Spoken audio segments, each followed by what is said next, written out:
marxaladda lixaad waa jidhka waa ka eebale waxaan huwinay lafihii hilib markaasaan ka ahaysiinay ama aan ka yeelnay khalqi kale aayaddu waxay tilmaamaysaa in marka hore la abuurayo lafo kadibna la huwinayo hilib waana toddobaadka 8aad mucjisada aayaddan ku jirta ayaa ah in ay tilmaamtay in lafuhu marka hore la abuuro kadibna la huwiyo hilib arrintan ayaa la ogaaday qarnigan aan ku jirno waxaana biladda Nobel Prize-ka ku qaatay aqoon-yahanka Nelson kadib cilmi baadhis uu ku sameeyay muddo dheer hase ahaatee Quraanka ayaa ka warramay 1400 sano ka hor marxaladda toddobaad waa qof dhammaystiran 3 bilood ayaa ka soo wareegtay markii ilmuhu uurka galay marxaladana ilmuhu waxa uu eegyahay sida basharka oo kale waxaana sii soconaysa korniishihiisa sidoo kale ilmuhu waxa uu bilaabaa socod iyo dhaqdhaqaaq asagoo nuugaya suulkiisa maqlayna cod iyo sawaxanka u dhow ninka ayaa xadida wiil iyo gabadh ku dhalayo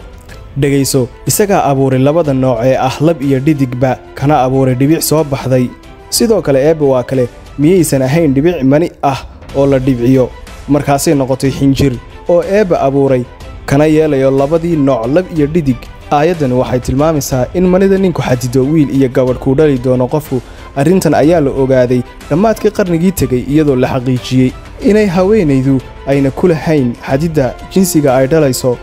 jirka bini'aadamku waxa uu ka kooban yahay 100 bilyan oo unugyo ah unugii kastaana waxa uu leeyahay 46 kromosoom oo ku jira bu'da unuga markii ay bilaabanto marxaladda kala qaybinta unuga ayaa kromosoomku isu ururiyaa qaab lamaane ah oo kale labadii kastaayba waa isku dhagan yihiin tiraduna waxay noqonaysaa 23 kromosoom oo lamaane ah ama 46 kromosoom